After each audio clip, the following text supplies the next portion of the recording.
Welcome all to the Uromet 9. It's a little bit different and common topics, prostate cancer, but different format. And we have a guest speaker, Dr. Gleason from Australia, to discuss this vast topic. And we have expert panel, Professor Impaired, we will join shortly, and Dr. Mrna and Dr. Manjula Vijayawardena. And I think first of all, I think Dr.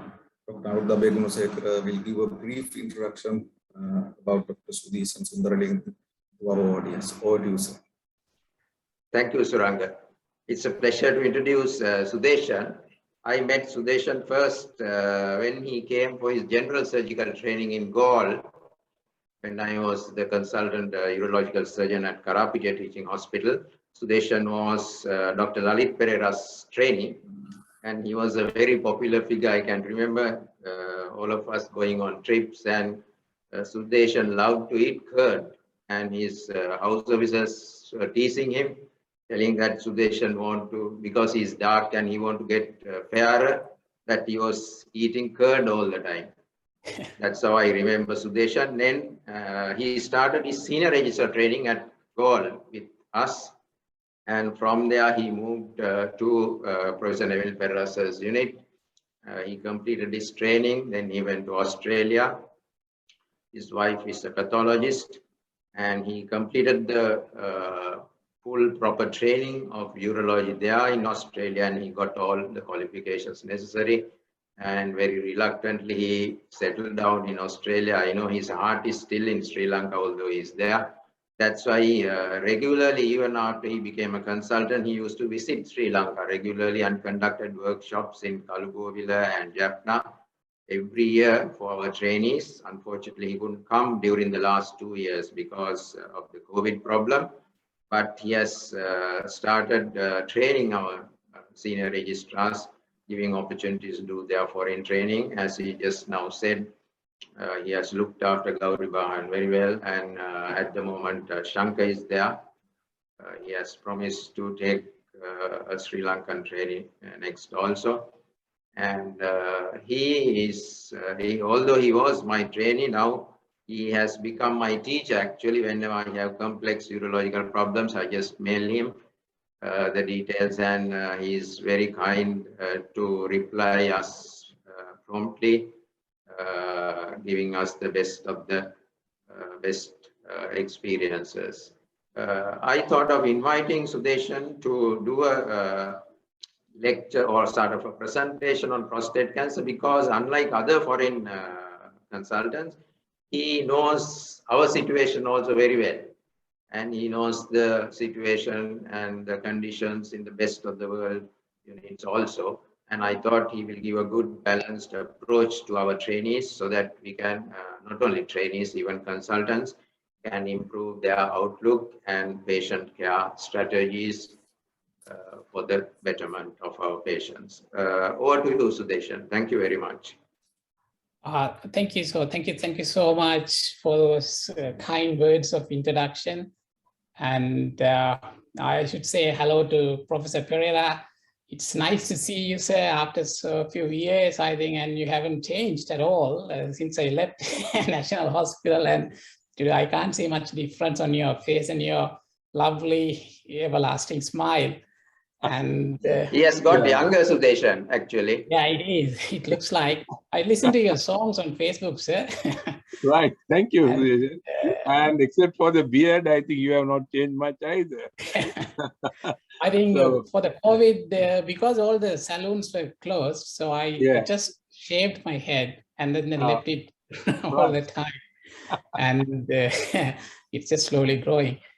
And thank you so much for inviting me to do a presentation to this meeting. And as a trainee, I have presented in CUPS Club and then SLOWS and journal presentations into the same supervisors who have trained me, Professor Pereira, Dr. Anuruddha, and I am sure Dr. Manjula is also in the scene.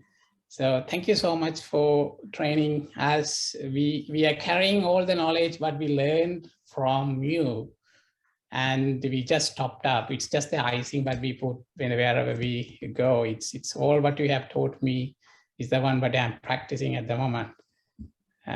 Saying that, I will move on to the presentation. I will share my slide, and just let me know whether you see my slide. Yes, we can see the slides. All right. So it's just an update on prostate cancer. We will have it as an interactive session rather than me talking all the time. If anyone wants to ask a question or something, put up your hand and take that, because we are not teaching to medical students, we are teaching to trainees, senior registrars. So they know the basics, and if there's anything they want to ask, feel free to come up.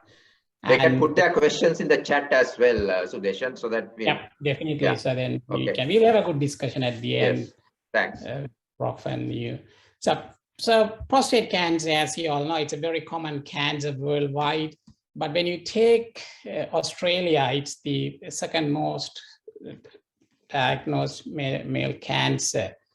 And in cancer-related death, it stands on the fourth in the line, which is a considerable economic and social implication in most of the Western world. When I was looking into this Australian or Western world setup, and when I looked into our Sri Lankan setup, it was quite interesting. The difference was really, really big. So if you look at Australian statistics, right, there will be about nearly 17,000 new cancers. Prostate cancers were diagnosed in 2020, which is around 20% of all male cancers. And out of them, 3,000 deaths related to prostate cancer. But when I looked into Sri Lankan statistics, it was quite different. The number of cancers or the diagnosed per year is very much less than what was diagnosed in Australia, US, or in the rest of the European countries. These statistics was taken from National Cancer Control Program. And in 2010, the incidence of prostate cancer was around 6% of all cancers which were reported in that year.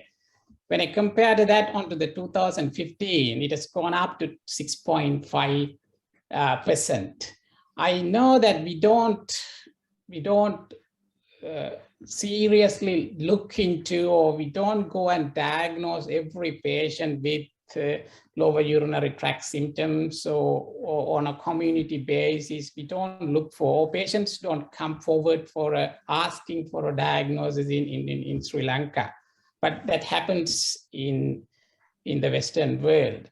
Because of that, probably the percentages of the diagnosis of the 6 or 6.5 probably late diagnosis when they are clinically present with prostate cancer, where you palpable disease is the most common way of presentation. When I was a registrar, that's how we diagnose most of them.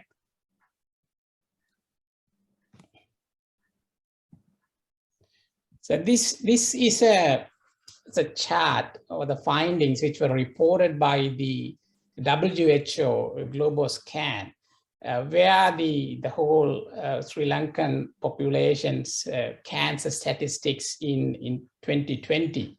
In that statistics, it shows only 3% of the cancer was due to prostate cancer in that particular year, which is quite unusual to see, to be honest, because in 2010 and 2015, it was around 6.5, and all of a sudden it shouldn't be 3%. I'm not sure whether this is a bit of a reporting error. However, the mortality rate related to prostate cancer remains around 2 to 2.5% over that last 10-year period. So it hasn't changed the genetics or the biomolecular changes haven't made much progression in creating more aggressive disease over that time period. So looking all those cancer statistics and figures, then it poses, so if there is a significant morbidity caused by this disease, but even though the mortality is less, can you prevent prostate cancer? The theoretical answer should be yes, but practically you don't, because it's a sporadic disease. Majority of them are 95% are sporadic disease and multifactorial. So we won't be able to prevent that. But there were studies which were looked into that. The popular study which was done in 1990s, which was followed up for 8 years, the prostate cancer prevention trial, which tried chemo prevention with finasteride. The postulation of the study was there should be 25% reduction in finasteride population, but the results were against that. The finasteride group had 18% prostate cancer compared to the placebo group, which had around 25% of prostate cancer, which included both low grade and high grade prostate cancer. This difference was statistically was not significant. Therefore, chemo prevention with finasteride was not recommended in any part of the world. However, the interesting finding in the PCPD trial was the high risk cancer, which is Gleason 8, Gleason 9 cancer detection was high in that group. In placebo group, it was 5.1%, where when compared to 6.4% in finasteride group.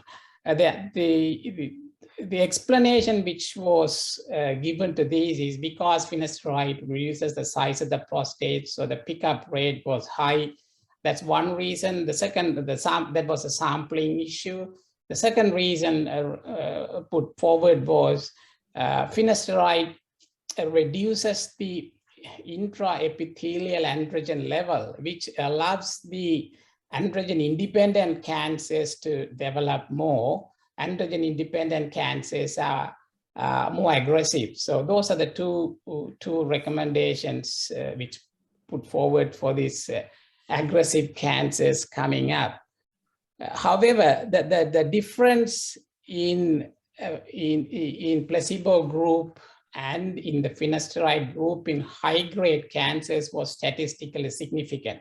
That's why the FDA, when they approved finasteride for use of BPH, they recommended that every patient should be informed about this small risk of potential risk of high-grade cancers coming up.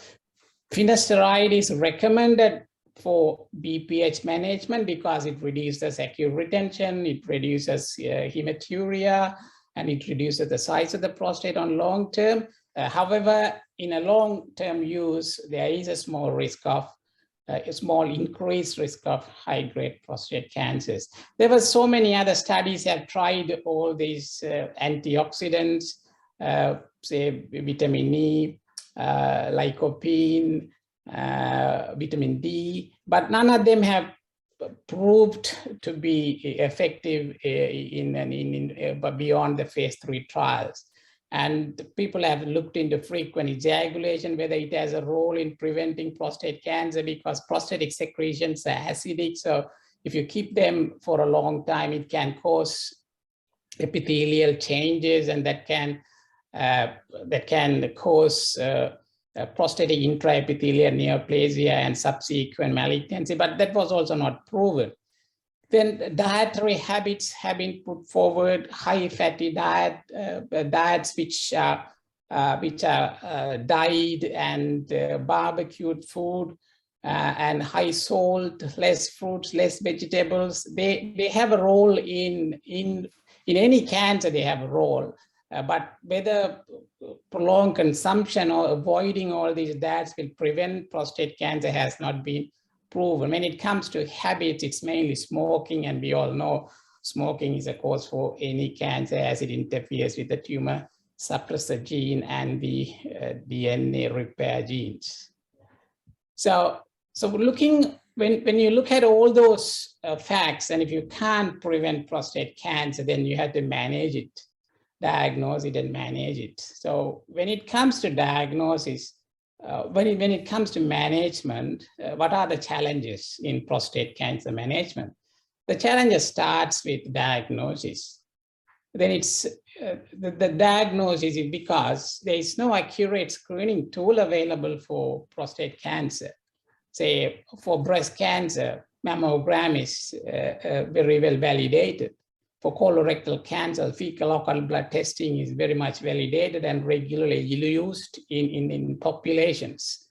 Say in Australia, when you are hitting age 50, you will get a mail on the next day to do a fecal occult blood test. And if it is positive, then you will straight go into a colonoscopy. But we don't have such validated tool for prostate cancer management. Then the natural history of the prostate cancer is very varied. 80% of the prostate cancer is not going to kill the patient. The competing other causes will cause mortality, but it's going to cause a lot of morbidity because the patient is going to live long.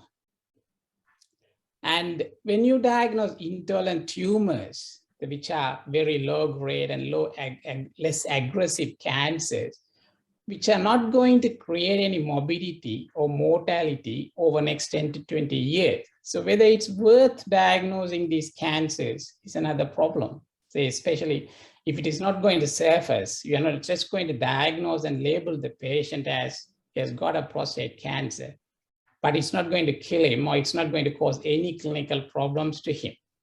So if you diagnose a indolent cancer and treat that, it becomes an overkill. The complications of surgery or radiotherapy is going to be the problem which the patient is going to live with for the next 10 years. And as I said earlier, the anxiety of the patient when you put them on active surveillance or watchful waiting on a low volume, low grade prostate cancer, which we will see as we go down. So even if you have diagnosed a proper cancer, prostate cancer, then the challenge comes whether this patient will benefit from this treatment as I explained before, because it may not surface for the next 10 to 20 years. Even if you think that this patient will benefit from treatment, then you have to select the appropriate modality of treatment, which one we are going to offer him. Radiation, surgery, active surveillance, or watchful waiting, which this patient will benefit in most aspects. So that's another challenge. Then all treatment options, whatever you choose to the patient, can have complications or it can have recurrences down the track. Recurrences are quite common in prostate cancer because patient is not going to die from the disease because he's going to live long, 20, 25 years after a radical prostatectomy. So the chances of getting disease back is quite common. Considering all of them, if we look into let's see a common clinical scenario which we all come across in our day-to-day practice. A 65-year-old, otherwise healthy man just walks into your rooms with some moderate LUTs. And when facing these patients, you will have two questions. Do I need to investigate this man for the possibility of prostate cancer? If yes, why am I investigating? What is the risk of prostate cancer in this age group? So what is the risk? That is the key to investigate anyone for prostate cancer. It's not his age, it's not his gender, it's not his race. It's a cumulative factors which we use to stratify his risk to investigate him for prostate cancer. So what are the risk factors for prostate cancer, which we all know? It's age. The prostate cancer is very common around the age of 65. 80% of them is diagnosed in that age group. And it's very prevalent disease as well. African American men are at high risk of developing prostate cancers in their mid-50s or 60s when compared to Asians and Hispanics. Then if you have family history of prostate cancer, you are at higher risk. It's 2.5-fold increased risk if your one of your first degree relative has got prostate cancer. Hereditary prostate cancer is a form of familial prostate cancer, which comprises 5% of the prostate cancer. And it has got strict criteria to diagnose, right? There should be 3 or more cases in a nuclear family, and prostate cancer in successive generations. And at least 2 men should be diagnosed before the age of 55 years. If they fulfill to this, then that becomes hereditary prostate cancer, which are quite aggressive and they occur quite early in their life. Then this HBOC syndrome, which is linked to BRCA1 and 2 genes, and prostate cancer is linked to BRCA2 gene positivity. And smoking is another risk factor for prostate cancer. So we look into all these factors and then decide whether this patient has to be investigated or not. Otherwise, we will be randomly investigating all the patients who are walking into our rooms with lower urinary tract symptoms, and will be diagnosing clinically insignificant cancers, which is not going to help the patient. So as we all know, PSA is the tool which we use to as a starter to diagnose prostate cancer. But how we use PSA to kickstart this diagnostic process is very important. If you start randomly doing PSA testings and then ended up in unnecessary prostate biopsies and complications of prostate biopsies. So what is the recommendation from Cancer Council Australia is the opportunity should be given to all the patients to do the PSA testing after a close discussion. What we need to tell them is the pros and cons of testing PSAs. It's not recommended to test PSA in the line to diagnose prostate cancer in patients above 70, 75. It's not it's more of a physiological age rather than chronological age. And harms of PSA testing can be outweigh the benefits of PSA testing in patients over 70 years, because 70% of 75-year-olds are going to have prostate cancer, 80% of 80 years old are going to have prostate cancer, 90% of 90 years are going to have prostate cancer, but they are going to die of some other competing causes rather than prostate cancer itself. So that discourages PSA testing in patients over 70, 75. Then the advantages of doing a PSA test and diagnosing cancer, prostate cancer, you can make a diagnosis early, which can help you to treat the patient in an earlier stage, which will avoid long-term morbidity and mortality related to cancer-specific death and complications in a later life. However, PSA and subsequent biopsies can diagnose very early, clinically not important cancers, which may not surface for the next 20 years even. You know, there are biopsies which I have seen, just one core of the prostate is positive for Gleason 6 disease. The patient is going to go with the diagnosis of prostate cancer, but this patient is not, this cancer is not going to cause any problem for next 20 years to this patient. This patient is going to have regular PSA checkups, regular MRIs, regular clinic visits, which has a lot of economic implications onto the health system as well. So all these factors needs to be considered before, need to be discussed with the patient before we select them for PSA testing. So if after this close discussion, if the patient is patient understands the implications of testing, then we offer PSA testing every year for patients between the age of 50 to 70.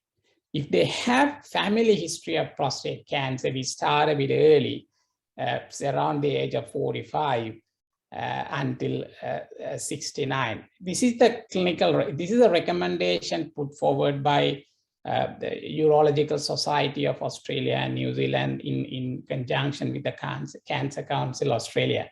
The digital rectal examination is mainly for the GPs, so they don't have to do, in Australia, GPs don't have to do digital rectal examination. It's for the specialist. Okay, so then if we decide to test, then a few words about PSA, which we all know. It's a glycoprotein. It has got a half-life of 3. And everyone asks, what is the normal PSA? There is no normal PSA because PSA varies with so many factors. With age itself, it can increase. It will go up with size of the prostate. Say, a 40-gram prostate can have 4 nanograms per ml prostate, whereas 120, it can go up to 10 to 12, which could be normal to him because the PSA density is like that. So which is normal PSA? It's very difficult to answer to this question when patients ask. But what we use in clinical context is, when I was a registrar, they said it's 4 nanogram per ml is normal for patients between the age of 50 to 70. But now the further studies, now they say it's 3 nanograms per ml for patients between the age of 50 to 70 without family history of prostate cancer. Whereas if they have got family history of prostate cancer, anything more than 2 nanograms per ml warrants further investigations. So this is a clinically normal value in current clinical practice. And we know it's not a screening tool, and because it increases with multiple other causes. PSA is prostate specific, but it's not prostate cancer specific. Its sensitivity is very low. Its positive predictive value in low values is also very limited. So when the PSA itself has got very poor sensitivity, there have been attempts to make it more sensitive through these PSA derivatives. There are many derivatives which have been used in clinical context. What we commonly use in our clinical practice is PSA with free to total ratio. We always select patients to proceed with MRI on the basis of this. The free PSA should be less than 25 if to qualify for any further investigations. If the PSA is more than 25, if you can see from here, the probability of cancer is pretty much less than 10%. So in patients who have had radical prostatectomy, I will use super-sensitive PSA to follow them up. If the patient is on active surveillance, so if I'm just watching the patient, then I will use a PSA velocity or PSA doubling time as a derivative to follow that up patient to make decisions to subsequent biopsies or MRI. Further derivatives have been attempted in relation to PSA. The prostate health index, which is much more sensitive than any available other derivatives of PSA. It's a statistical calculation. It's through a calculation. The test is to measure free PSA, total PSA, and the pro PSA levels. They take all of them into account and make a calculation, which is charted here, the prostate health index range. When the range is above 55, the probability of cancer is much high. In Australia, this is not supported by Medicare, so patients have to pay about $400 to get this test done. Therefore, we don't use this in a day-to-day clinical practice. Similarly, Progensa, which is gene testing, an mRNA testing, which is produced by the prostatic cells, and it's much more expressed in prostate cancer cells. And it's done through a urine test, and its sensitivity can range up to 50 to 80%. And similar specificity has been documented. And you can see the PCA scores and the prediction of prostate cancer. This is also a bit more sensitive test than PSA itself. However, it's also, it causes about $600 to do this test. So therefore, these two are not in general practice in most of the hospitals.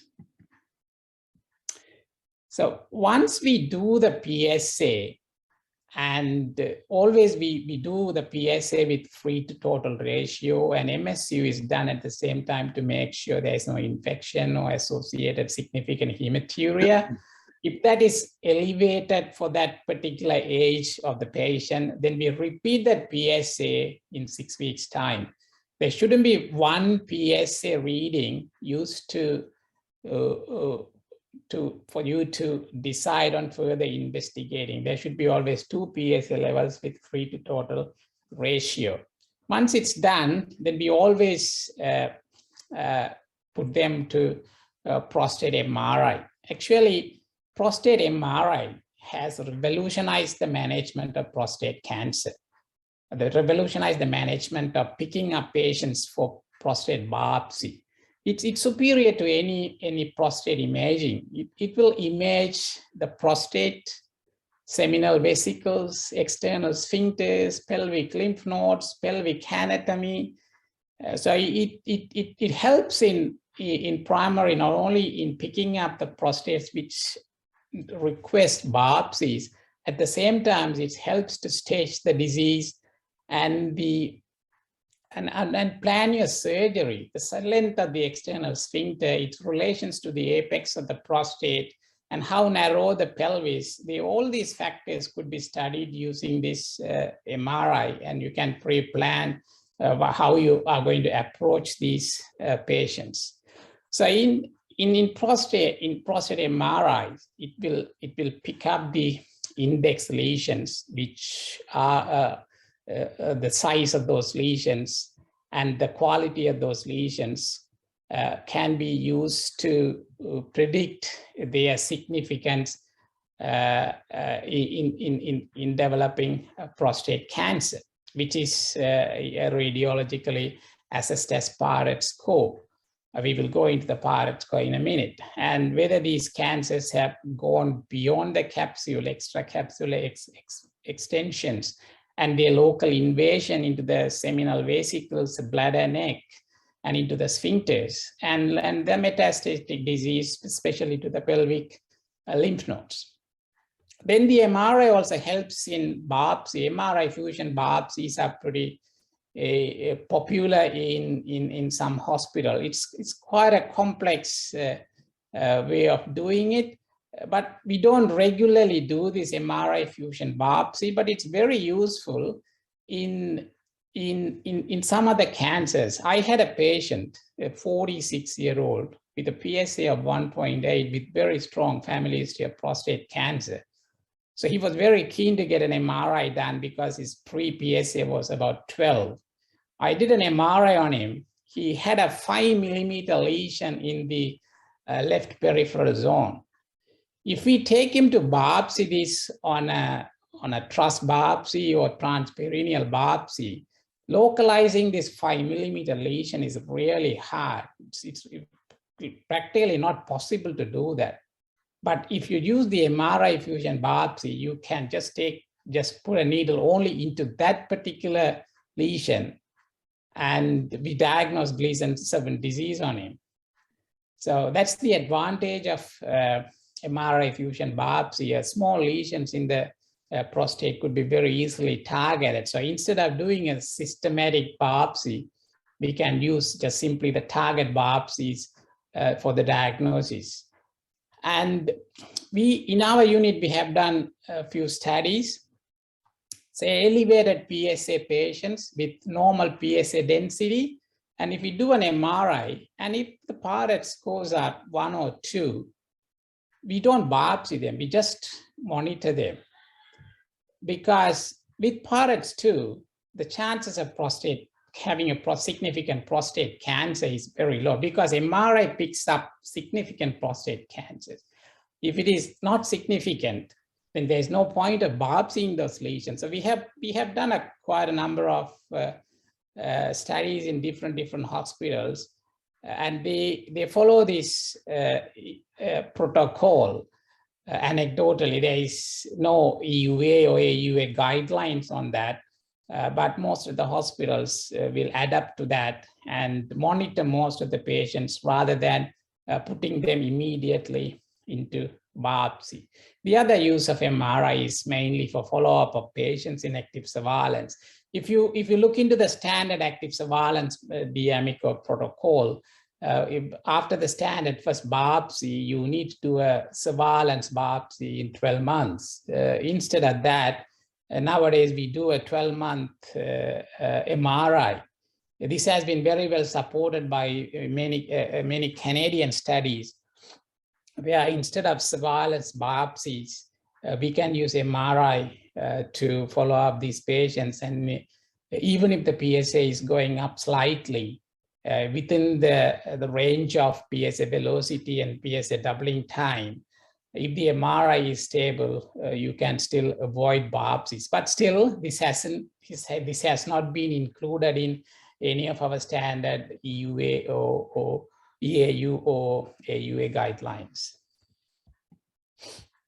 So if you look at this MRI, it's a very clear anatomy of the prostate, where it shows the transitional zone and the peripheral zone. Sorry. It's a peripheral zone, which is depicted here by the word P, and the transitional zone and the fibromuscular stroma. The systematic reviews of a multiparametric MRI has a sensitivity ranging between 60 to 96%, and the negative predictive value is quite high as well. But the specificity could be very low as 23. That's why we can't really trust MRI all the time in deciding whether we should avoid biopsies and can follow up. So we have to take multiple factors with his risk stratification, PSA levels, DRE findings, MRI, all need to be put together before embarking on a biopsy.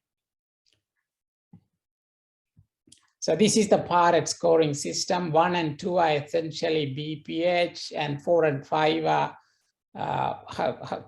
chances of having a prostate cancer. It's quite high. The difference between 4 and 5 is the size. If the size is less than 1.5, it's graded as 4, whereas if it is more than 1.5, then it's graded as 5. The signal intensity in 4 and 5 are same, and the chances of having a significant prostate cancer in Barrett's 4 or Barrett's 5 lesion is more than 70%. Whereas 1 and 2, it could be 20%. In Barrett's 3, it's around 40%.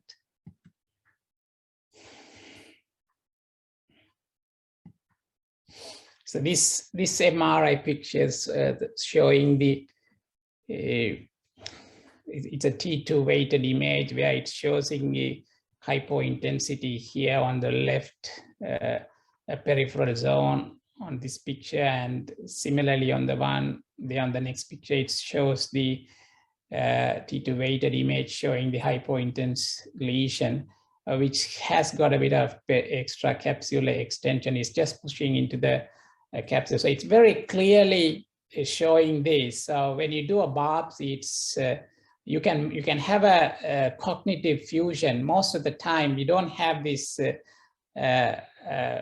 MRI fusions, but we always use this as a cognitive fusion. And there are a few studies which have compared in significant size lesion, when comparing the the gun-free fusion versus cognitive fusion, there is not much of difference in diagnosing the lesion on that. So whom you can have MRI, because MRIs are quite expensive, there's a lot of government regulation to fund for these MRIs of the prostate. So the government will fund MRI of the prostate under these circumstances. If the DRE is suspicious in patients less than 70 years, if the PSA should be more than 3 and it should be repeated in certain time, and the free percentage should be less than 25%. Similarly, if the patient has got a family history of cancer, it can be more than 2%, but still the free PSA should be 25%. So that clearly shows how important using these PSA derivatives in making decisions for further investigations and biopsying. Also, you can use it for surveillance as well. So what do I do in these circumstances? So if a patient is referred to me with an elevated PSA, or some other patients come and ask me, can I do a prostate check? I'm just worried about prostate cancer. So we discuss all those pros and cons of this PSA assessment, and then do a full clinical examination and history taking. If the patient has got an abnormal DRE, then they straight go to an MRI and subsequent biopsy. Otherwise, I repeat the PSA in 6 to 12 weeks with a free to total ratio and an MSU. And if that remains unusual, then we put them to MRI of the prostate. Then once the MRI of the prostate is done, then depending on the Barrett scoring and the site of the index lesions, we decide to do the biopsy. Here we do most of the time transperineal biopsies, but there are many studies which have proved whether you do transperineal biopsy or transrectal biopsy, the pickup rate of cancer is the same. So what's the advantage of doing transperineal biopsies? The sepsis. I have been doing transperineal biopsies for the last 6 years. Touch wood, I haven't got a patient admitted to ICU after the biopsy. But I had been doing transrectal biopsies in 2013, 2014. Every year, there will be 1 or 2 patients will go to the ICU with profound sepsis. And no one died so far, but they will stay in the ICU for 3 to 4 days for management, which is quite a lot of cost to the hospital. That's how we bargain this transperineal setup to our hospital. If a patient stays in the ICU, the cost for a day would range from $4,000 to $8,000. So if the patient stays in the ICU for 5 days with inotrope support, it will simply cost about $40,000 to the hospital. And the transperineal setup is just $30,000. It prevents, it has a lot of economical advantage when it comes to sepsis, post-prostate biopsy sepsis, when compared to truss and transperineal. Saying that, in most part of the US, they still do truss biopsies. They don't do transperineal biopsies. Even in MSK and Mayo Clinic, they still do truss biopsies. Once the biopsies are done, then we all know, we all look into the Gleason scoring system to risk stratify these patients. So the Gleason scoring system has gone a slight change in reporting over the last 5 to 10 years time. So as we all know, in Gleason scoring, the 1 and 2 cannot be reported on truss biopsies. It reported 3 to 5, and we get the Gleason scoring. And in 2014, in 2014, the International Society of Urological Pathology, they got together and decided instead of having this Gleason 3+3, 3+4, 7 grading system, which is a bit confusing to the patients because the lowest grade is 6.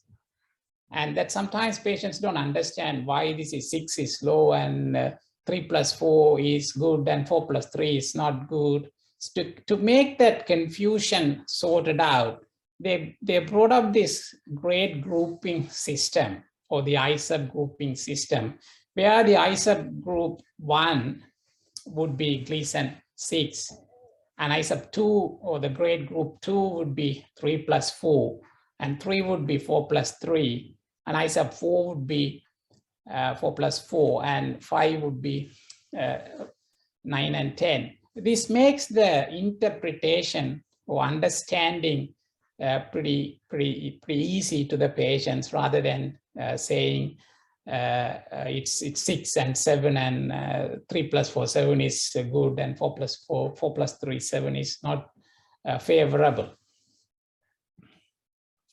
So once we get into this grade grouping, then the care of prostate cancer is nowadays is very customized. Say in 15, 20 years ago, we were using all these nomograms, starting from the parting tables to look at the risks of these diagnosed prostate cancers with their extracapsular extensions and risk of metastases, the risk of recurrences. That's still used in some centers, but most of the Australian centers have come out of that nomogram-based risk stratification. But now instead of that, now they use this customized care, which is low risk, intermediate risk, and high risk categorization using the PSA value and grade grouping and T staging.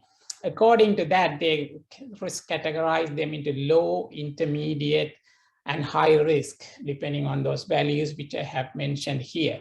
Some people have gone further into this and have categorized this very low risk, favorable intermediate risk, unfavorable intermediate risk, and then high risk, which is a bit quite complex to use clinically and not recommended in AUA. But some of the US centers will use these guidelines. So these are the prostate cancer nomograms which I was talking about. It's quite interesting. Now we have got all these apps on the phones. You can just put your age, family history, plus or minus, and the level of the PSA, what's the DRA finding, and what's their biopsy finding. Then it will give you all the details of how risk to have metastases, what's the percentage you will have metastases, what's the percentage it has gone locally, what's the percentage you can have seminal vesicle invasion, what's the percentage it has going to come back after a radical procedure. So it's quite interesting to use these prediction tables. I don't use them very often, but some of the patients will come and ask you after radical prostatectomy, how long I'm going to live, what's the chances of recurrence. So in those patients, we can use these tables and give them an objective data to satisfy their requirement. But the practical use is quite limited, to be honest. So as usual, once you have diagnosed any cancer, then you have to stage the disease. So who will go for staging? Low risk, the recommendation is for low risk cancers, you don't need to do any form of staging because the chances of distant metastasis in a low risk prostate cancer is very low. Therefore, you don't recommend a staging for lymph nodes or bony mets. So unfavorable intermediate risk cancers, high risk cancers, and recurrent cancers are for staging. How do we stage? Staging the traditional staging is now changing. Say in earlier years, what we do is we do a CT abdo pelvis and a whole body bone scan. in high-risk prostate cancers to look at for them. However, now it's slowly moving into the PET scanning, which will avoid both the CT scans and whole body bone scans. When compared to PET scanning, their sensitivity and specificity are quite low. So people are now moving into use PSMA PET scans in high-risk prostate cancer as the single staging modality. What is PSMA PET scan? So PSMA is a prostate-specific membrane antigen. It's a protein found on prostate cancer cells. It's expressed in more than 98% of the prostate cancer cell. What is the PET scan? The scan will look for areas where the PSMA protein is found, showing the presence of prostate cancer cells. So PSMA PET scan it's reported, it's more than 90% accurate in detecting metastatic tumors compared to only 65% accuracy in bone scans and CT scan. So it has almost replaced the conventional staging with CT and bone scan in the current practice in high-risk prostate cancers and in recurrent prostate cancers. So once we have staged prostate cancer, then we have to consider how we are going to treat this patient. So treatment, the selection of treatment depends on tumor behavior and the patient factors. Patient has to, what's the age of the patient? Say, giving a radical prostatectomy for a 78 or an 80-year-old is not worth, even though his tumor behavior qualifies for that, because he's not going to survive another 10 years with that. Then the risk category, what risk category he has got, whether he's got a low, where he falls into the risk category, low, intermediate, or high risk. What's his life expectancy? If his life expectancy is not more than 10 years due to some other causes, then an intermediate risk prostate cancer or a low risk prostate cancer doesn't have to be actively treated on it. And what are the comorbidities he has got? Because now the population is living longer, the comorbidity is always there when you diagnose cancer in patients more than age of 70 years. And then the patient wishes and expectations. Some patients will come and say, yeah, if you're going to give radical prostatectomy, what are the chances I'm going to lose my erections? What are the chances I'm going to have ongoing incontinence? Some people have avoided radical prostatectomy only because they don't want to have any erectile problem down the track. Then the tumor behavior, whether it's a localized prostate cancer, that means the prostate cancer is well within the prostate. Then the locally advanced prostate cancer, where it has spread beyond the capsule, but still within the pelvic cavity. Then the metastatic prostate cancer. It's quite interesting. Say 10 years ago, when you say metastatic prostate cancer, then active radical treatment was not an option at all. But now, oligometastatic disease, young patients with oligometastatic disease, we still consider them suitable for active treatment with radical prostatectomy. What are the treatment options we have? The treatment options haven't changed much, to be honest, over the last 10 years. Active surveillance, radical prostatectomy, radiotherapy, and then the other treatment options for metastatic or advanced diseases are still the same. But there are new developments and improvements have come in chemotherapy and immunotherapy. So when it comes to active surveillance, the standard protocol for active surveillance is for low-risk prostate cancer, where the PSA is less than 10, and it's a Gleason 6 disease, and the DR is T2A or less, T1 or T2A or less. So this protocol has been followed up for last 15, 20 years in active surveillance. But recently, a Canadian group has modified this active surveillance to favorable grade group, favorable intermediate risk cancer patients. That means their PSA is less than 10, DR is T1A or T1B, but they could be the Gleason 4 component in their biopsies, but their percentage is less than 5. In some group, they take it less than 10, still suitable for active surveillance. So these patients are very closely monitored with regular PSAs and surveillance MRI or biopsy after 12 months. The current trend is to do an MRI first to make sure the index lesion is not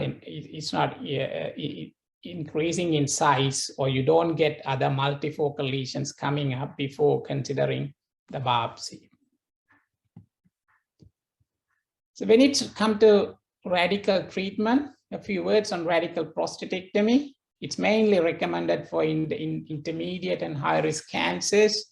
The role of locally advanced cancers and oligometastatic disease have come up. We do a lot of T3 prostates nowadays, and there are few oligometastatic diseases we have treated, mainly the axial or pelvic lymph node disease. The definition for oligometastatic diseases is mainly axial skeleton and the lymph node disease, and the number of spots should be less than 5.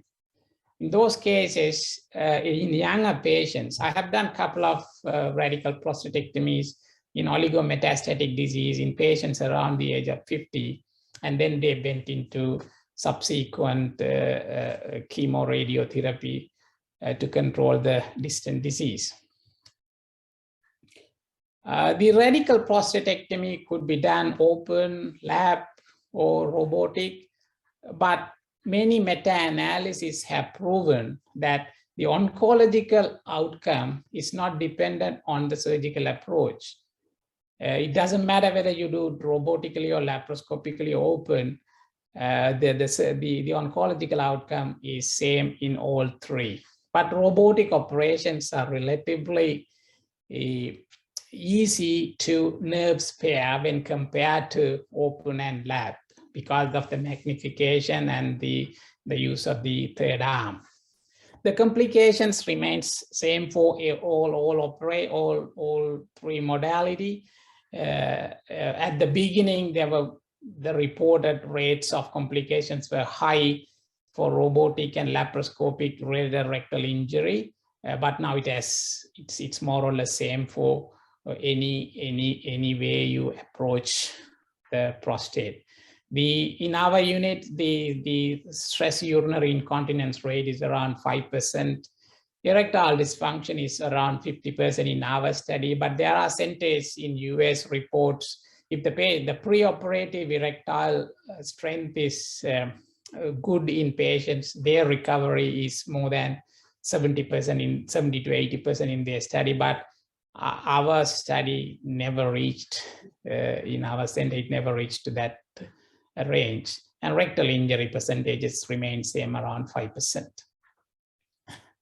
And the follow-up as we do is every 6 months, at least the standard recommendation is at least 2 years, but high-risk patients will be followed up for the rest of their life.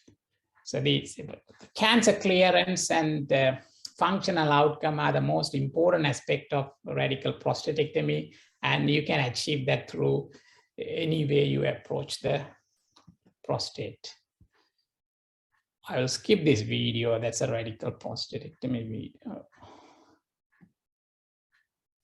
So the other question comes when you do radical prostatectomy is whether we need to do the lymph nodes or not. This has been discussed in many forums, and there have been a lot of meta-analysis. And the AUA recommendation is, if you are going to do lymph node dissection, do it in high-risk prostate cancer and do extended pelvic lymph node dissection. That means you need to go up to the common iliac vessels. The standard obturator lymph node dissection gives you only thing that gives you is a proper staging.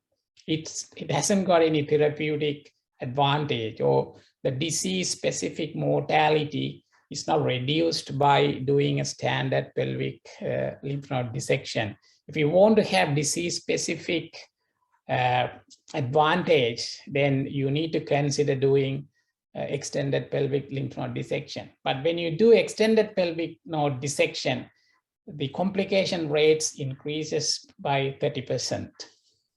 Vascular injuries, nerve injuries, lymphoceles, and other associated organ injuries are high. So therefore, whether it's worth doing an extended pelvic lymph node dissection in patients who are already at the risk of having complications due to the high-risk disease and local invasions. That has not been very well concluded in that. So the standard practice is to do extended lymph node. Standard recommendation is to do extended pelvic lymph node dissection. But in our unit, we don't do extended pelvic lymph node dissection.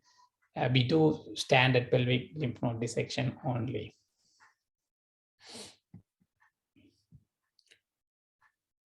Have I got more time or?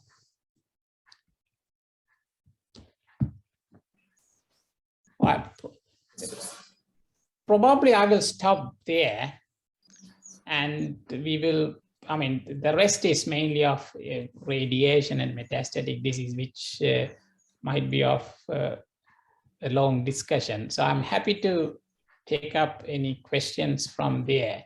And for your information, those who are interested, there is a Australian Prostate Cancer Conference which comes on 2nd of December. And it's a virtual event, and it happens every other year, and it covers up all the aspects of prostate cancer.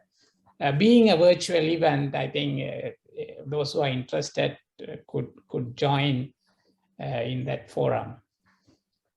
And thank you. And now I'm happy to discuss. And if you are interested, I'm happy to do the other aspects of treatment options, but I don't think it will much give a lot of interest to us.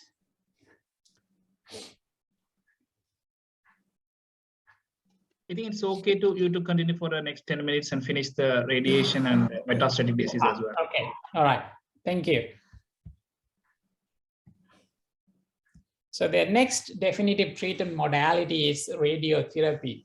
In low and intermediate risk prostate cancer, the cancer clearance between surgery and radiotherapy is very comparable. The achieving low undetectable PSA levels in surgery and minimally detectable levels in after radiotherapy has long-term good outcomes in low and intermediate risk cancers. Whereas when it comes to high-risk cancers or locally invaded cancers, radiotherapy may not be the choice of treatment as a radical option, right? But still, it's considered as a suitable option in treating those patients. But radiotherapy is more helpful in recurrent diseases or metastatic diseases. I tell my patients that if you are choosing between radiotherapy and surgery, if you do surgery and if the cancer comes back, you can give radiation. But if you give radiation and if cancer comes back, we can still do the surgery, but it's very difficult. Salvage prostatectomy is a very difficult operation with high rates of rectal injuries. However, as in surgery, radiation also has got complications. It has got radiation cystitis, radiation proctitis, which can be very difficult to manage. With the current modern radiation techniques, it's less, but it's still, we see patients time to time with ongoing bleeding. And erectile dysfunction and stress urinary incontinence rates are much less when compared to radical prostatectomy. And at radiotherapy can cause second malignancies if the patient lives for more than 20 years. The radiation is most commonly used in my center, mainly for recurrent cancers after radical treatment. It's mainly done as a salvage treatment. Salvage means it's mainly 3 to 6 months after the radical surgery. We usually don't use adjuvant radiation because the patient will be having incontinence and other issues with the early in the early postoperative period. So adjuvant treatment can cause more problem with the outlet. Therefore, we don't use that common. And in many centers, adjuvant radiation is discouraged, and most of the time we use salvage radiation. Then metastatic prostate cancers. As we all know, the axial, skeletal, and the pelvic nodes are the commonest sites of metastasis.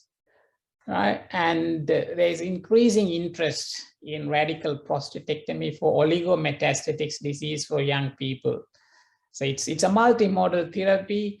We sometimes start them on ADT and then give a dose of Zoladex and then do the operation, and then they will go straight into primary chemo. So that's the treatment protocol for oligometastatic disease in selected patients. Androgen suppression is the standard treatment option for any metastatic disease with goserelin or buserelin. One of them is generally used.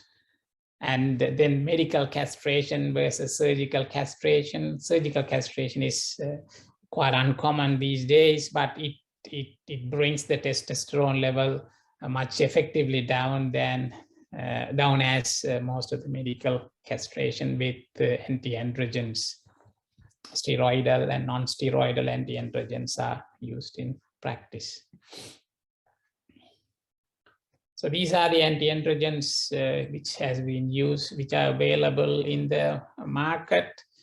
On top of the anti-androgens, there are other medication, oral medications now available as first line and second line treatment. Since the advent of abiraterone and enzalutamide, the advanced prostate cancers are better managed, to be honest. When those castrate-resistant prostate cancers, before they get into first-line chemotherapy, we could try this enzalutamide or abiraterone, which can help to delay the disease progression.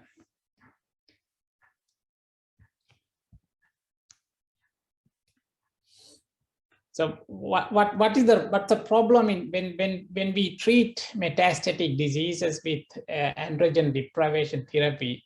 In a longer term, there are a few problems we expect in all these patients, especially when they are used for more than 12 months.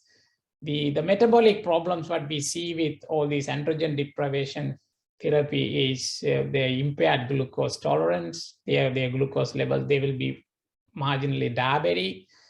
They will be hypercholesteremic. You see that they put on weight with mainly the abdominal fat pad, and then their bone health. They all needs to be checked for their calcium phosphate levels, and then their bone health needs to be managed with bisphosphonates or other similar medications. And because of their impaired glucose metabolism, obesity, and glucose intolerance, they are more prone to get ischemic heart disease. And the androgen suppresses testosterone, and which can lead to sexual dysfunctions and climacteric symptoms and mood changes in these patients, which needs to be discussed with those patients before we start. There's not many. When we look into the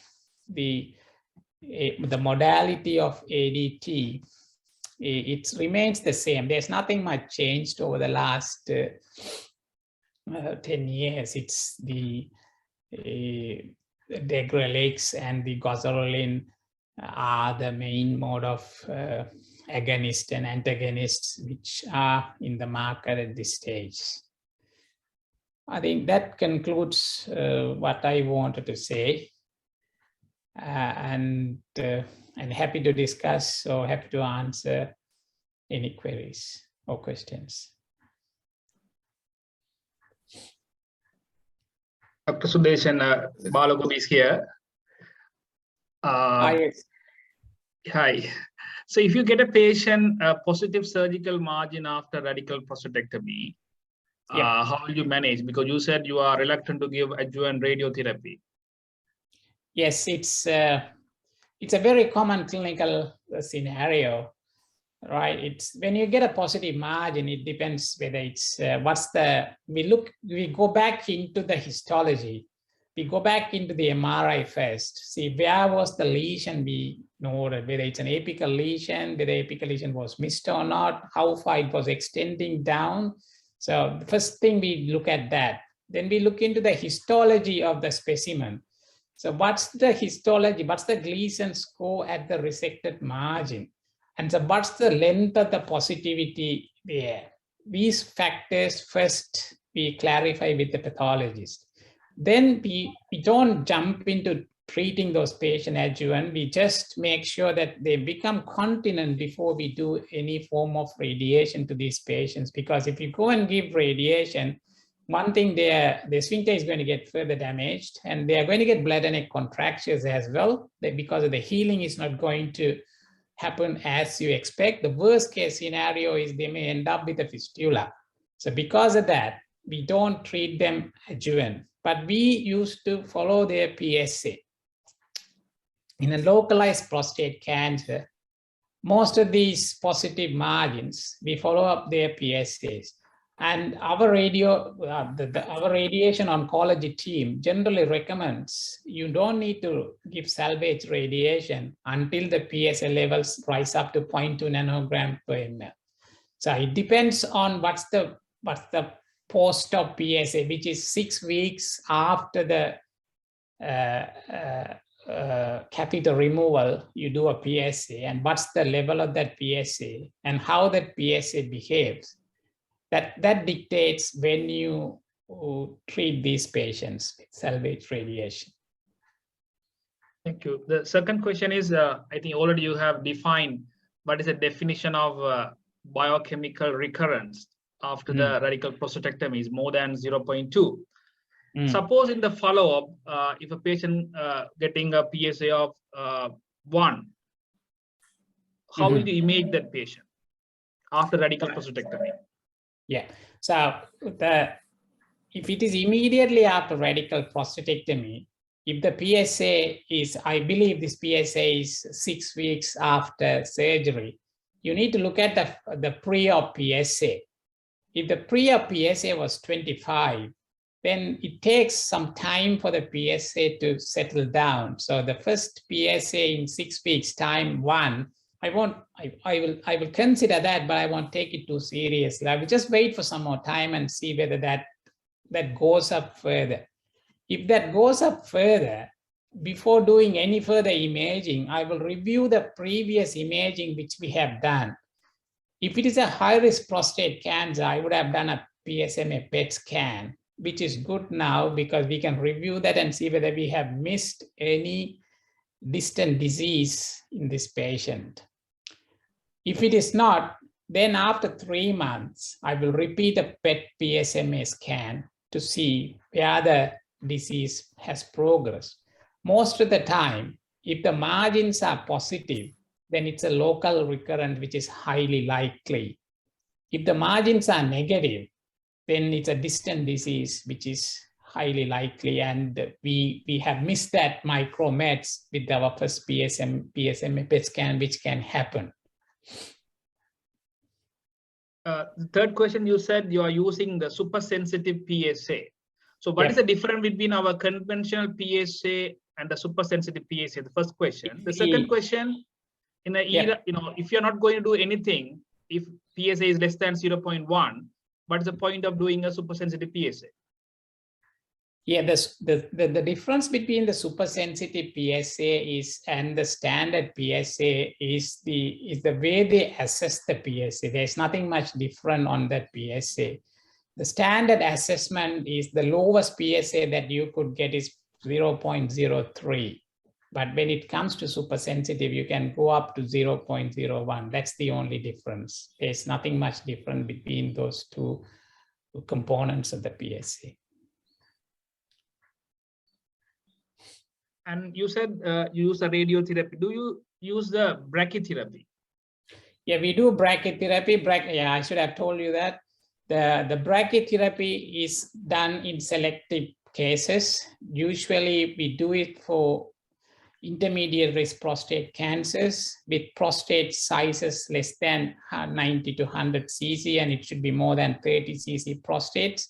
And the volume of the disease should be, we won't be doing in a very high volume disease. It's an intermediate or low volume, intermediate risk cancers. We can place the brachytherapy seeds in. Otherwise, if it's a high volume disease, you may have to plant a lot of seeds which can migrate and which may not work very well in our practice. So therefore, we don't recommend the brachytherapy for high-risk prostate cancers and small prostate or large prostate. Any prostate less than 20 grams or something, we don't put. At the same time, if the prostate is more than 90 grams, we don't put brachytherapy seeds. Others are suitable for brachytherapy in intermediate risk cancers. But there are studies which have tried in high-risk prostate cancers, but part of them ended up in a radical prostatectomy down the track. Trainees, you can ask question. Otherwise, I will go and ask the question. Trainees? Is the histology, this is Dr. Taha here. If the histology says high-grade pin or accept, how soon you will repeat the biopsy? Yeah, so the thing about high-grade prostatic intraepithelial neoplasia or ASAPC, abnormal acinar cell proliferations, they won't increase the PSA on monitoring. So that's a problem in managing these patients. So if we find high-grade PIN or abnormal acinar cell proliferation, depending on the volume, the confirmatory biopsies are done within 6 to 12 months. If it is a high volume, high-grade PIN or high volume, when I say high volume, the number of cores which have got the high-grade PIN or abnormal acinar cell proliferation, or the percentage of cores which were involved in ASAP, abnormal acinar cell proliferation or high-grade PIN. In those cases, we will repeat the biopsy in 6 to 12 months' time. The abnormal acinar cell proliferation is more important than high-grade PIN because they have got 50% chance of becoming an invasive malignancy, whereas high-grade PINs have got 30% chance. Thank you. Surang here. Do you recommend transperineal biopsy for anterior lesions, or do you recommend a truss-guided biopsy, and then if it fails, go for a transperineal biopsy?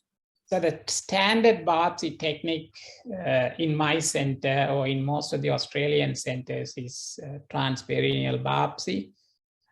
In my opinion, or in most of the studies, the only reason we prefer transperineal biopsy is the transrectal ultrasound-guided biopsy-related sepsis is nearly not there.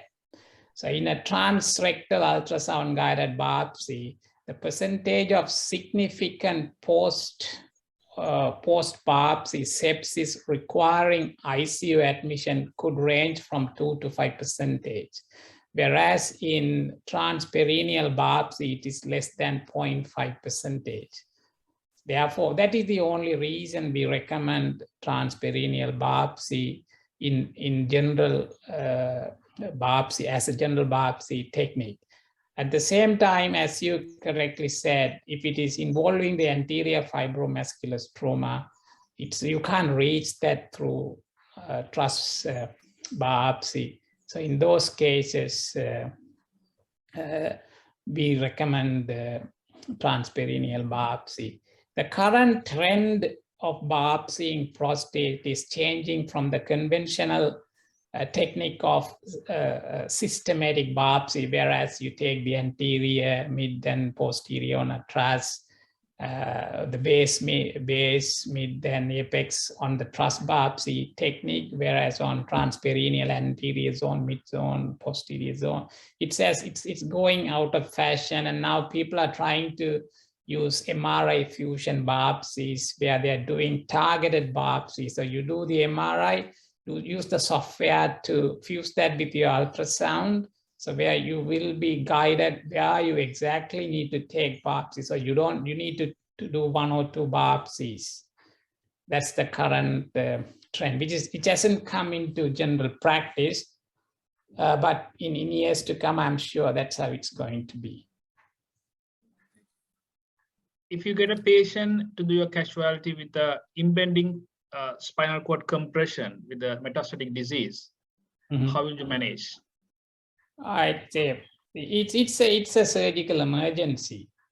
So if I think that there is going to be spinal cord compression, the first thing is that needs to be fixed. So I get the neurosurgeons to have a look at it and sort that out before we do anything. As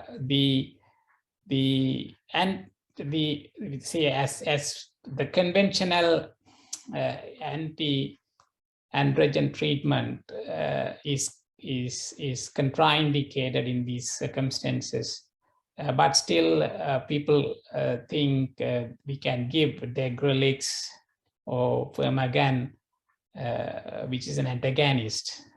But still, I don't use any of them. I just get the neurosurgeons to fix that bone and then start from there. Then, yeah.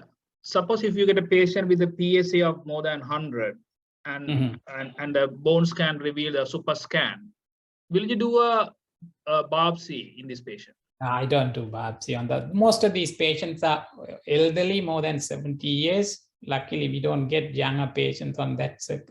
We don't see many young people.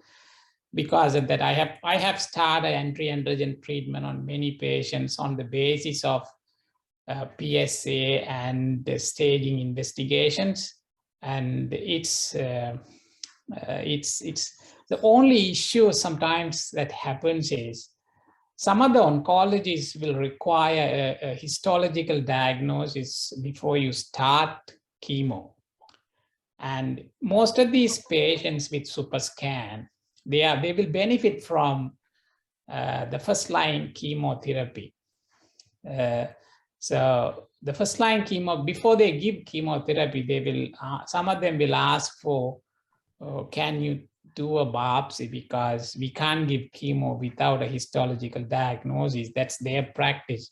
In those circumstances, we are sometimes forced to do a biopsy, but we try to avoid that the biopsies if possible, because it's not going to change your management. There's a question from chat box. What's your opinion in Likert versus pirates, as NICE guideline is driven by Likert? Sorry, I didn't hear you well. Can you repeat that, please? So what's your opinion in Likert versus pirates, as NICE guideline is driven by Likert classification? Yeah, I think Dr. Nishanda is asking. Nishanda is asking. Yeah, in London, they use a Likert scoring system rather than the pirate scoring system, mainly on UCL and the hospital. Yes. I haven't come across this score. I have heard about this and I have read that scoring system, but in our units or in Australian centers, they don't use that. And so therefore, I don't want to comment on that. the pirate scoring system has been revised a few times, and it's a very robust system. And in most of the US and Australian centers use. So I'm sorry, I won't be able to comment on that. Yeah, I think maybe Dr. Nishanta is asking for the trainees' point of view. The difference is in Likert, they combine the PSA and DRE finding when they are grading the pirates grade. So that's the only difference. So if we get a pirates 4, if a PSA also very high and DR is suspicious, then they put pirates 5 or Likert 5. So that's the only difference. And the other thing will be just the size demarcation, the 1.5 centimeter size demarcation is not there in the Likert. So even a 1 centimeter could be upgraded to Likert 5. So, so the benefit of the trainees. And thanks. That's a good point. Yeah. Dr. Sudeshan, when you are doing a multi-parametric MRI, I'm asking this question for a trainee's point of view. Why is known as multi-parametric MRI rather than just MRI? So when you do MRIs on prostate cancer, they look for the signal intensities in MRI. So they do a T1 weighted, which is on contrast, and then they do another T2 weighted with a different signaling. They do another 3 different signal intensities, one which is called DCE, dynamic contrast enhancement. Then the other one is a computer software induced one, which is called ADC mapping, apparent diffusion coefficient. It's basically it's not an MRI thing. It's a software derived thing. And then dynamic weighted images. These are different signal intensities they use to identify the index lesion with precisely to give the Barrett scoring. And in a standard MRI, in a standard multiparametric MRI, you should have T1, T2, DWI, and ADC. And DCE, dynamic contrast enhancement, images are done if it is required, and the radiologist decides whether this patient needs that. So these are the 5 different MRI signaling that they do. And when you look at an MRI, probably at least you should see at least the 3 signal stages, T2 weighted images, and DWI and ADC. You should see all of them simultaneously on the screen, because the T2 and ADC will be hypo-intense and DWI will be lighting up bright. So if you pick up a lesion on T2, then you should see that same level of prostate cut. What is the DWI? What is the ADC? So you had to compare all 3 to give that Barrett scoring. I don't know how they give that, how they assess that signal intensity, but you need to look all 3 to measure that MRI significance. Did that answer the question, Govi? Yeah, I think, you have said that we do the 2 purpose. One is anatomical information from T1 and T2 and functional information from the DCE and DWI and ADP map. So that's absolutely right. Yeah. So why the cancer look black in T2? The peripheral zone looks white. It's mainly that the intensity, the signaling of what level of signaling you give on that MRI. If you and then the how you use the software onto that. It doesn't have to be all the time. It doesn't mean it's hypo intense all the time cancer. Then it may light up on the ADC or DWI at times. So then the Barrett scoring differs. Yeah. So they said that the water molecules movements are restricted in the cancer rather than the peripheral zone, because peripheral zone have a more water molecules than the cancer. In the cancer, the water molecule movements are restricted. So they look more blackish, that is hypo-intense. That's a reason for that to be appear black. All right. And regarding the biochemical recurrence after radiotherapy, do we use the same cutoff or is it a different cutoff? Same. The issue with radiotherapy is you won't get you won't get your baseline as you always get in surgery. And at some time there is always a transient rise in PSA after radiotherapy before it comes to baseline, and it takes long time to come to baseline after radiotherapy when compared to surgery. However, you expect it to be less than 0.03 at least if it is successfully treated.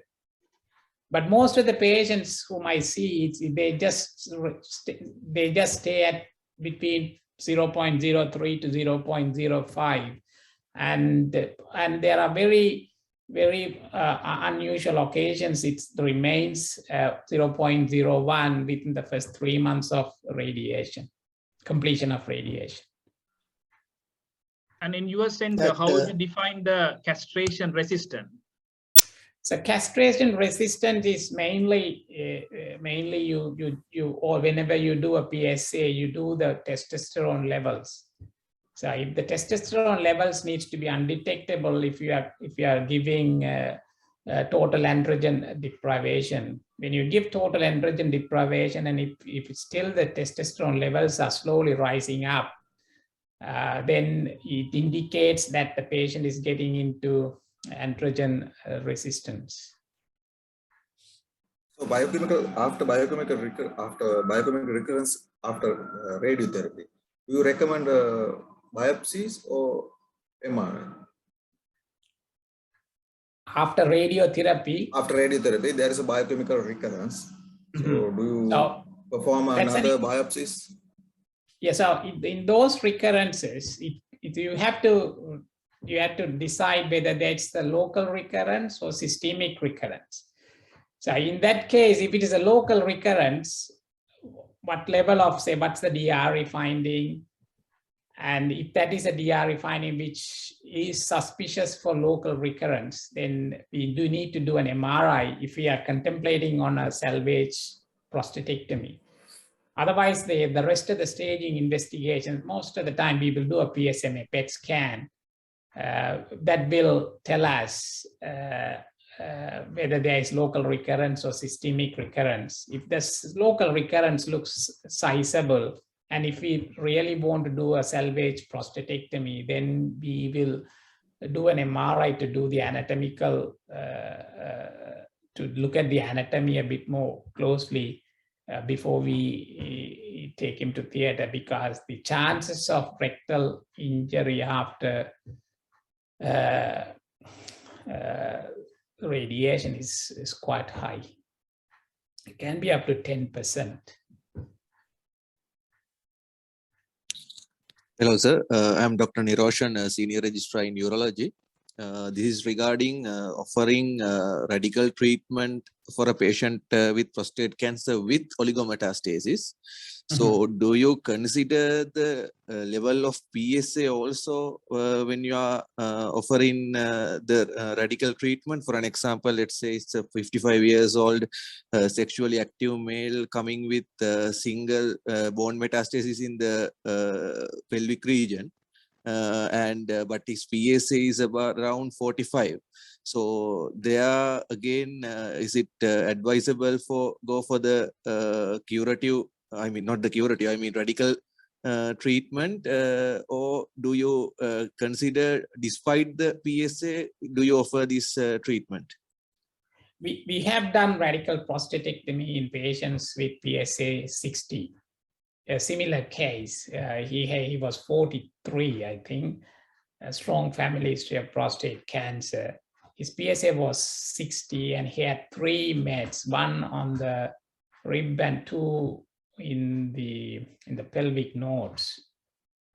So he had we started him on neoadjuvant. I mean, we started him on ADT at the start, and then the moment you start ADT, then that manages the PSA, not the disease. Then we offered him Radical, and then he went into first-line chemo, and he had a good outcome.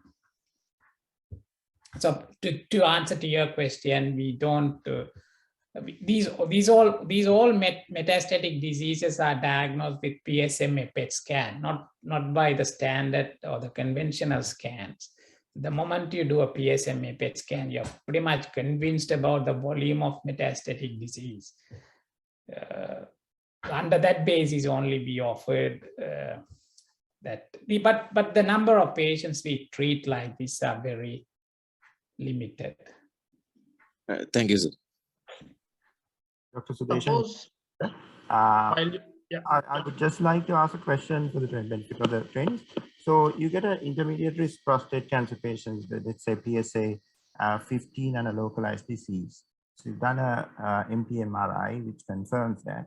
And from there onwards, how would you do the systemic staging for these patients? And what's your protocol for systemic staging for each risk category? So, right, okay. So low risk prostate cancers and favorable intermediate risk prostate cancers, we don't do any staging. They don't require any staging. There are meta-analyses which have shown the chances of picking up a metastatic disease in these patients are pretty low. So in high risk patients, unfavorable intermediate risk cancers, which is Gleason 3+4, but it is or 4+3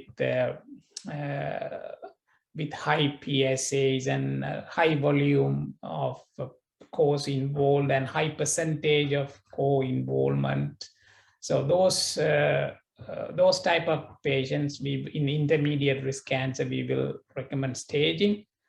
We will recommend staging for Psma Pet scan when I'm talking about staging. In PSAs more than 20, if it's an abdominal DRE.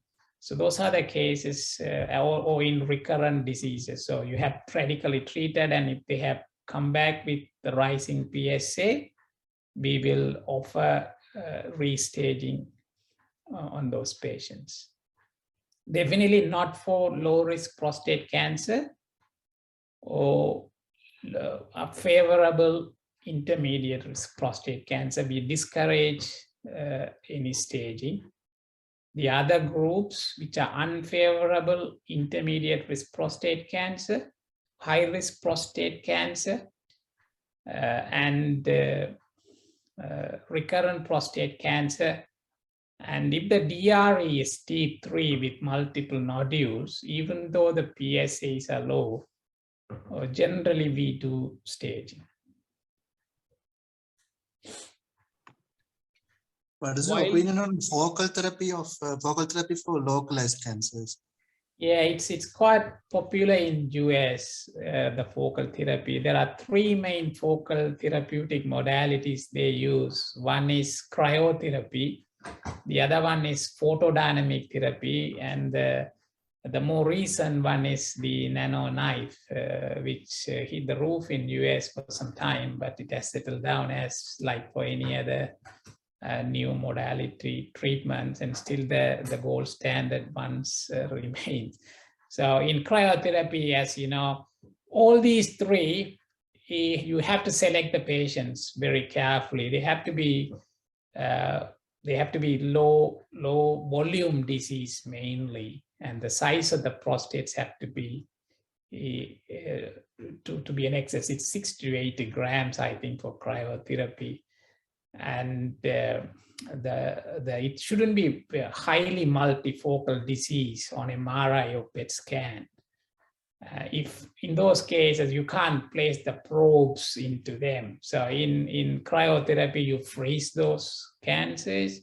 In photodynamic therapy, I think they give a radio, they laser the lesions through a probe when they give the photodynamically active drug to the patient first.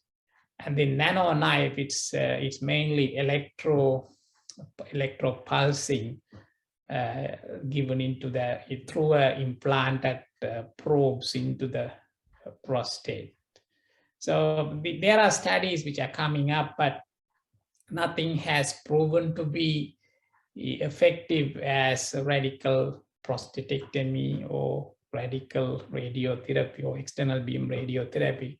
But there are patients who prefer to have them because they don't want their prostate to be removed, or if they have really low volume disease picked up on PET scan or MRI, they are suitable for that. Can I ask a question? Can you hear me? Yes. Yeah. Thank you very much for your enlightening talk. Couple of quick questions, more practical. If it is Pyramid 1 and 2, do you call them cancer prostate in your part of the world? Because you don't do biopsies. On the MRI basis, we never call anything as cancer. You don't I'm sure you don't diagnose prostate cancer through MRI. And Pirates 1 and Pirates 2, the chances of having significant prostate cancer, because if something is picked up on MRI, they say it's more significant cancers. It's not an indolent cancer. So MRI picking up is more active lesions. So in Pirates 1 and 2, the chances of having cancer, the probability of having cancer is less than 20%. So because of that, only we just tend to monitor those patients in conjunction with the other parameters. His PSA density should be within normal limits, and his free PSA shouldn't be that low. So it's a combination of factors which we use to decide on deciding the follow-up. And as you quite correctly said, there was a Canadian paper, is Gleason 6 disease is a cancer.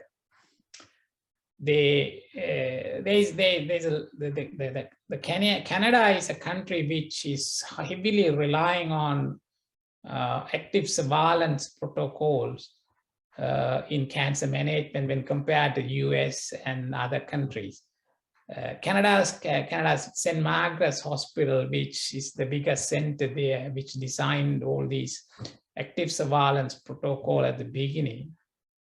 They have a modified active surveillance protocol, which they use for favorable intermediate risk cancers, and they presented it in in 2018 Australian Prostate Cancer Centre meeting, and it was very encouraging to see how they could be safely monitored. But the issue there is it's quite an expensive monitoring, because you need to do MRIs and PET scans to locate the local diseases, which may not be suitable for many places. Even Australia didn't adapt that protocol. One more simple question. Thank you. That answers my question. And you said that this primary health care worker was not asked to do DRE on LUTS patients. It's a specialist job. So if that happens, some of the cancers which may not have a high PSA but have LUTS, without the DRE, they might never refer them to you. So exactly, it's a spot-on question, to be honest, because I had a 69-year-old man referred to me with PSA 1.63 with significant LUTS and a residual volume of 300 or something. So the GP referred to me saying, this patient has got high PVR, can you please see this patient? She read all the reports, but she thought PSA 1.63 is normal, so for a 69-year-old. But when I put my finger in, it's the T3 disease. So this patient has been followed up by that GP for quite some time, and she has started on all these alpha blockers and tried all sort of stuff. when this patient came to me, it was T3 disease, and when the MRI was done, there were pelvic lymph nodes. So luckily, the percentage of PSA non-producing cancers is 5%. So because of that, we probably majority will escape, but these patients can be a problem in that setup. But even then, even if she has done it, some other patients with PSA 1.3 and LATs, when you do a DRE, the DRE may be normal, but when they come for LATs and then you eventually will do a TURP or laser. The worst case here is because I don't do TURPs these days. I do green lights or prostate enucleation. So you don't have a sample to send for as well. So these patients can be missed. That's very true, as you pointed out. When you stick to the gold standard or time-tested technique like TURP, at least you will get some specimen. But there are indications, so there are requirements which are set up by the hospitals, because here it's when I do a green light laser in a 60-year-old, I tend to discharge them on the same day. If I do it in the morning, we put a catheter in, we put a 2-liter bag saline, wash the patient. If there is no bleeding at 4 o'clock, they will take the catheter out and send him home. So the hospital stay is 1 day. Hospital saves a lot of money. If I do a TURP, then I have to keep the patient for 2 days or 3 days, and they should be washed out. There should be a nurse to monitor all of them. Hospitals runs like a business, and then they will say, better not to do TURPs, we will do all of them green lights or laser enucleation, HOLEPs. Thank you. One last question. A previous TURP, will it keep you away from doing radical in future? No. Somebody has done a TURP? No. I have done few. It's the issue is if a good TURP is done, it will be like a small baggy bag of tissue. So getting the planes is very difficult. Especially the nerve sparing will be really difficult. Even with robots, the nerve sparing will be difficult. But I have taken it out. So the cases which are difficult after TURP are, if a good TURP has been done on a prostate. Second thing, if there are perforations and extravasations associated with TURP, or prolonged bleeding and inflammation around that prostate after TURP has happened. If those histories are there, then it's going to be a difficult case. But still, I haven't done many, but I have done a few. But it's comparatively difficult to get the planes, because when the prostate enlarges, that stretches the tissues and you can easily identify the planes.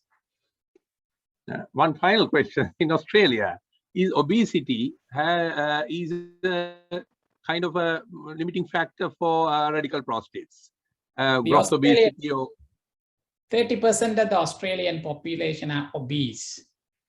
The average BMI we operate is 32. So every other patient I see is obese. Probably in a theater, I may be the slimmest person most of the time. So having a big belly is not a problem, isn't it? So I mean, you're doing robotics, but when it comes to open surgery, that might be a bit of a problem. Yeah, obesity and open surgery are really challenging. Not only getting the access, the post-op issues, but when it comes to robotic surgery, the only issue in obesity is access. Once you have put your ports in, then there's no difference. So that's the thing. What we do when the belly is hanging out, what we do is we put them into before we put the ports itself, if it is even if it is laparoscopy or robotic, because not all my hospitals have got robots. I do a lot of lap prostates. So what I do is I put them 30 degrees head down and strap that abdominal belly up with tapes, and then do an open access. I put a decent size supraumbilical incision and put the first port and get the pneumo, and then close the sheath. So now I have got the pneumo. Now I can get the other ports pretty easily, or even with that first port I have placed in, use that incision to get the other ports guided. So then close this primary port. That will help you to safely get your ports. Once you have put the ports in, then I don't find much difference to other cases. Thank you. As we are discussing the TURP, while doing a TURP, if you get a Gleason 6 score after TURP histology, before proceeding to the definite management, will you repeat other modes of biopsy like TP or truss biopsy, or So you just proceed with the... Almost all the patients who are selected or who are waitlisted for TURP would have had a PSA with free to total ratio done unless they are on a catheter. So if you do so that from that you avoid these unexpected things, because if the PSA is high with LUTs, then you go into the pathway of excluding prostate cancer. But as you said, if you do a TURP and if you get a T1 A or T1B prostate cancer, then depending on the age of the patient, he will get a confirmatory biopsy. But before confirmatory biopsy, we do an MRI. If you do an MRI within the first 3 months of TURP, you are going to get very unusual findings. Therefore, we wait for 3 to 6 months, monitor the PSA, do an MRI, and then do a confirmatory biopsy. And depending on the confirmatory biopsy results, we proceed. I have to leave the meeting, and thank you very much for being with us. And it's a pleasure to see you. From the beginning, I was wondering who was the Hollywood actor who looks like you. It is Idris Elba. Suddenly, you just look like him. Yeah. Okay, thank you very much again. And others also, I have to leave a little bit earlier. Sorry that I gained a lot. That's fine. It's a pleasure to see you, sir. And it's when I saw you first, I was a bit nervous to present as well, because presenting in my front of colleague you. now. Okay, we'll meet up and we'll catch up whenever things are sorted out and when you are here next time. Thank you very much. Yeah, definitely. I will be looking forward to visiting to Colombo whenever when the restrictions are a bit more better. Yeah, thank you very much. Thank you, Neville, sir. Thank you very much. Thank you. Sudeshan, you said erectile dysfunction is 50%. That is a problem with us also. What is your rehabilitation protocol for these patients? That's a good question, sir. So to be honest, probably we are not doing the best, because there are some other centers which report better post of spontaneous erections. There are 70–80% have been reported in some other cancer centers. I don't know why we don't get that, but that's the true finding what I do. So what the penile rehabilitation after radical prostatectomy depends on what his pre-operative erectile function. So if we take a good, if a patient has got good or reasonable erectile function, then we immediately start their penile rehabilitation. Once the catheter is taken out and he starts voiding spontaneously. So the penile rehabilitation starts with regular sildenafil medication. So we give there are many protocols. What I use is every other day 50 milligrams of sildenafil. With the 7th day, we give 100 milligrams, or we give PRN 100 milligrams of sildenafil. I'm speaking of Viagra. If it is Cialis, then it's 5 and then 10 milligrams. So we use that for 6 to 12 weeks and see their erectile function. We ask them to record their erectile functions, and we give them an erectile chart, grade 1 to grade 5 erection. They chart them and see how they go. If they respond, then we continue that. But if most of them won't respond, then we add them the vacuum pump with the sildenafil. So this combined. So whenever they do the 3 to 4 times, they use the vacuum pump as well to keep the cavernosal blood flow intact. We will use this for 3 to 6 months and see whether they respond. Certain percentage of patients will respond, certain percentage won't respond. If they respond with sildenafil, we will increase the sildenafil dose to 100 milligrams, use the vacuum pump plus the penile ring to have sexual intercourse. If they are successful that, then we will keep that as their management option. If they don't respond to sildenafil and vacuum pump, then we will go into intracavernosal injections with Cavaject, that is alprostadil, the prostaglandin agonists. So that comes in 5, 10, 20 milligram injections. So we will start with 10 milligram and see how they respond. Even with cavernosal injections, we use a vacuum pump as an adjunct as well. If they respond to that, then their problem is sorted. If the prostaglandin agonists are not helping, then we use this trimix, bimix, quadrimix, which are combination of alprostadil and phentolamine and papaverine. Unfortunately, the latter two are not FDA approved, but still is used for penile rehabilitation. If all these measures fail, then he will require penile prosthesis. Thank you. Probably that's a question I asked for the trainees. It's a common question after in your exit exams. I think, sir, the time is up. The 4 o'clock. Any more question, trainees and seniors? Taha, over to you. Okay. Now we have come to the conclusion of Uromet 9. I would like to thank Dr. Sudeshan Sundaralingam. He is a consultant urologist from Australia, because we have discussed a very complex topic. He has untied many ties, many knots in prostate cancer. Thank you very much, sir, on behalf of Slauson Educational Academic Committee.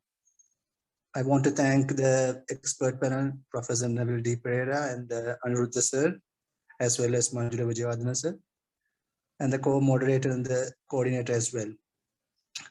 I would not forget CIPLA for sponsoring this online webinar. I would like to invite Aniruddha sir to any comments, sir. Yeah, I told everything that I had to tell in the beginning.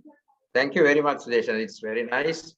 If you can make few questions from this topic, like single best response questions, please send it to me so that we can put them for our exit exam. And we are hoping to invite you as an examiner for that in years to come once we get it established and going. just about the numbers of prostate cancers, I spoke to our cancer control program director. Actually, now it has passed 1,000, although the Globoscan predictions are less. So our incidence is rising, or maybe reporting is getting better. That's just a point by the side. Yeah, that's definitely, that should have been the definition. I think they reported 896 cases or something on that. That's right. Report, and This is for 2019, actually. Yeah, that's thank you so much. Thanks for having me, and thanks for considering me as an examiner in future. That's actually a privilege to be with you, sitting next to you as an examiner, to be honest, rather than sitting in front of you as a candidate in the past. So thank you very much, Sudesha. And I hope the trainees learn something out of this discussion. Definitely, yes, yes. Then we'll wind up the meeting for today. Thanks, Okay, Balabu. And thank you. Have a Nice. thank you. Thank Bye. you very much. Thank you. Bye. Bye. Thank you.